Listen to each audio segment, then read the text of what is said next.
Abimael Guzmán inició la guerra contra el Perú en la madrugada del 17 de mayo de 1980, cuando ordenó el asalto en la pequeña comunidad de Chucchi, en Ayacucho, del local del registro electoral. Fueron destruidos los documentos y el guardián fue maniatado. Los asaltantes huyeron dejando en las paredes inscripciones en favor de la lucha armada. Al día siguiente, el 18 de mayo, después de 12 años de gobierno militar, se realizaron las elecciones para retornar al régimen constitucional. Triunfó el arquitecto Fernando Belaúnde Terry, fundador de Acción Popular. El presidente Belaúnde inició su gobierno el 28 de julio de 1980. El 24 de diciembre de ese año, fue atacado con cargas de dinamita y armas de fuego el Fundo San Agustín de Aizarca, en Ayacucho. Su propietario Benigno Medina, de 60 años, fue torturado y asesinado, y con él un empleado suyo, Ricardo Lizarbe, de 19 años de edad. Guzmán inició con este crimen lo que iba a ser el más grande baño de sangre que se registra en esta parte del mundo. En octubre, fue asaltado el puesto de la Guardia Civil de Tambo, en Ayacucho.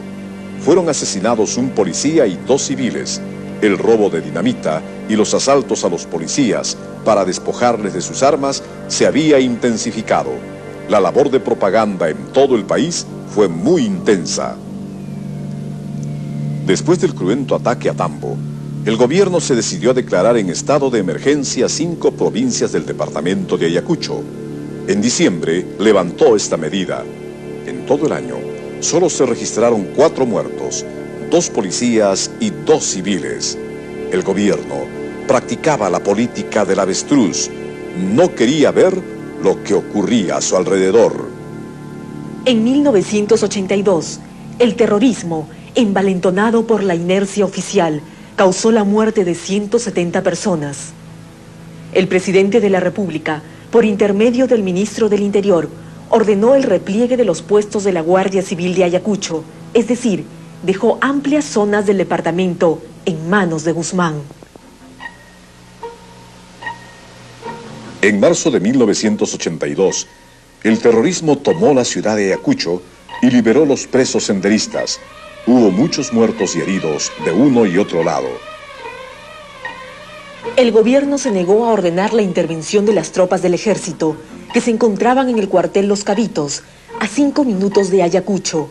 Con esta medida, se hubiese cambiado el rumbo de los acontecimientos. En agosto de 1982, el ministro del Interior, un general retirado de la Fuerza Aérea, hizo una curiosa declaración. Ofreció en nombre del gobierno todas las facilidades para que el doctor Guzmán Reynoso viajara con sus familiares para someterse a un tratamiento médico en el extranjero. Mucho después, se reveló lo que hubo detrás de esta declaración.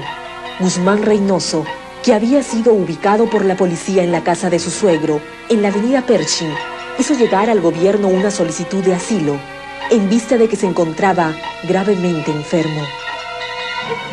El presidente Fernando Belaúnde Terry ignoró los hechos que conocía su ministro. Uno de los colaboradores del jefe de Estado de entonces, señor Gustavo Gorriti, dijo que fue el señor Belaúnde quien extendió su manto protector en torno al temible terrorista. En efecto, en la página 287 del libro Sendero de Gustavo Gorriti, dice: Belaúnde no demostró gran entusiasmo por las noticias, y luego de meditar un rato, dijo que no quería que se capturara a Guzmán en esas condiciones. Pensaba que el jefe de Sendero quería morir como un kamikaze, convirtiendo su fallecimiento en una última agresión contra el gobierno. Si se lo arrestaba y moría en el proceso, o luego en manos de la policía, él y su gobierno serían acusados de haberlo asesinado y les colgarían el San Benito encima. No quería un mártir, y menos uno cuya muerte le fuera imputada a su gobierno. El 7 de mayo de 1982, el diario El Comercio, bajo el titular "Ubican a uno de los principales dirigentes de Sendero Luminoso", publicó textualmente parte de las declaraciones del entonces jefe de Relaciones Públicas de la PIP, coronel Pajuelo Roldán, formuladas en rueda de prensa en su despacho. Abimael Guzmán había sido ubicado. Pajuelo Roldán afirmó: por sentido de humanidad, no se procede a su detención. Sabemos dónde está, conocemos sus movimientos. Belaúnde facilitó la huida y la impunidad de Guzmán. Abimael Guzmán desapareció, seguramente riéndose de la credulidad del gobierno del señor Belaúnde.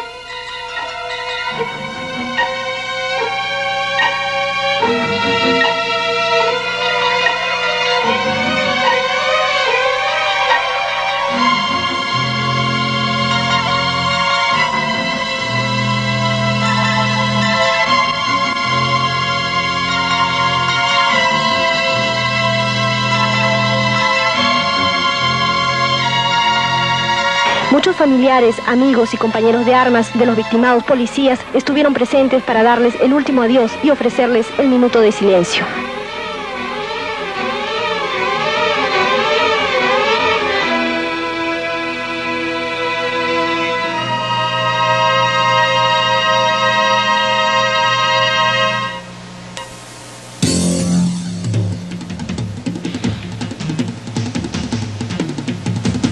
En junio de 1986, los terroristas, recluidos en los penales de Lurigancho, El Frontón y Santa Mónica, esta última de mujeres, ubicada en Chorrillos, se amotinaron, coincidiendo con la reunión en Lima de la Internacional Socialista.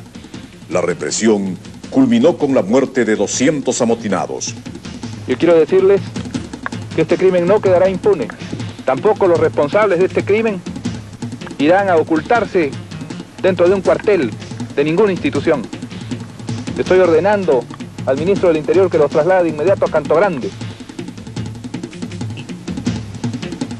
En 1988, las víctimas del terrorismo fueron 1986 y en el año siguiente, en 1989, fueron 3.198.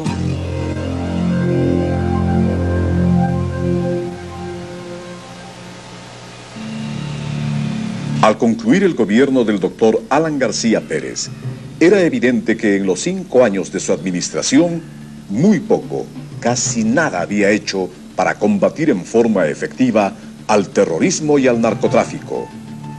El problema carcelario y la crisis del Poder Judicial estuvieron siempre estrechamente vinculados con el problema del terrorismo. En 11 años de terrorismo, fueron 7.000 los detenidos por terrorismo.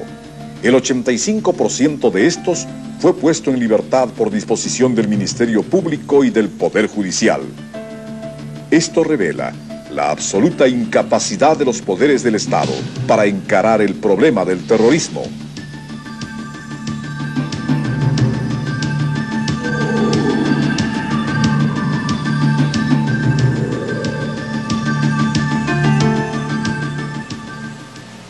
El presidente Fujimori, al amparo de la Ley 25327, promulgó a fines de 1991 37 decretos legislativos para derrotar a corto plazo la agresión de Sendero Luminoso, del MRTA, del narcotráfico y de otras formas de delincuencia común.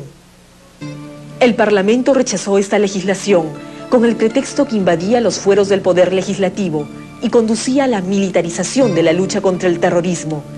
El propósito de la partidocracia era conducir esta lucha con criterio político, es decir, bajo la conducción de los mismos partidos y políticos que en 11 años toleraron y estimularon con su inacción el terrorismo y el narcotráfico. Fueron derogados 10 de los 37 decretos legislativos. Otros 4 decretos legislativos fueron modificados hasta hacerlos inservibles. El presidente Fujimori observó este proyecto de ley. Este enfrentamiento del Parlamento con el Poder Ejecutivo se agudizó en el primer trimestre de 1992. El Congreso no iba a permitir una lucha frontal contra el flagelo que amenaza a la República, ni el castigo de sus cómplices, particularmente de quienes se beneficiaban con el blanqueo del dinero del narcotráfico. Tampoco estaba dispuesto a permitir el ingreso de la Fuerza Armada a las universidades, ni la reorganización del Sistema Nacional de Inteligencia, ni el funcionamiento autónomo de las rondas campesinas.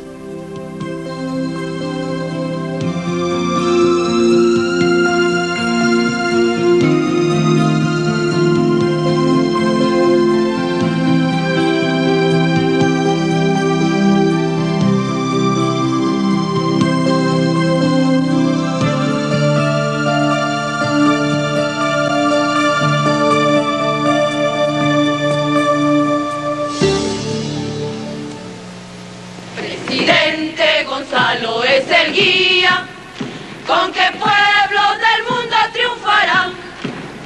Luminoso sendero transitamos, lucharemos sin tregua hasta el final. Luminoso sendero transitamos, lucharemos sin tregua hasta el final. Movimiento, movimiento. El penal Castro Castro había caído bajo el control de los terroristas y narcotraficantes. La autoridad era inexistente. Desde allí, el narcoterrorismo desarrollaba impunemente sus atentados y crímenes. ¡Abajo la mayor intervención del imperialismo yanqui! ¡Abajo! ¡Yanquis, go home! ¡Yanquis, go home!